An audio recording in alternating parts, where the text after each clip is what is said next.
Nobel mukofotini olgan, juda ham mashhur bo'lgan, ko'pchilikni dardiga shifo bo'layotgan Bilron mahsuloti haqida gaplashamiz. Bu mahsulotni 3 marta ichganning o'zida mijozlarimiz zo'r natija olganini aytishyapti. Juda ham mamnun bo'lishyapti mahsulotni effektidan. Buni tarkibida xandirosin sulfat va gilyaluron kislotasi bor. Gilyaluron kislotasi bu bizani bo'g'imlarimiz orasidagi sinovial suyuqlikni paydo qilishga yordam beradi. 30 yoshdan keyin bo'g'imlar orasidagi sinovial suyuqlik yaxshi ishlab chiqmay qo'yadi va shuni hisobiga bo'g'imlar orasi qurib, bo'g'imlarda juda ham og'riq, qattiq og'riq paydo bo'ladi. Bu artrit, artroz kasalliklariga sabab bo'ladi. Shu sababdan 30 yoshdan keyin hammaga shu mahsulotni ratsionga kiritish tavsiya qilinadi. Juda ham foydali.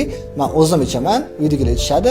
Men o'zim bu narsani qanaqadir muammo borligi uchun emas, mijozlarga taklif qilishdan oldin o'zimni sinab ko'rishni ichaman va sizlarga ham bemalol tavsiya qila olaman.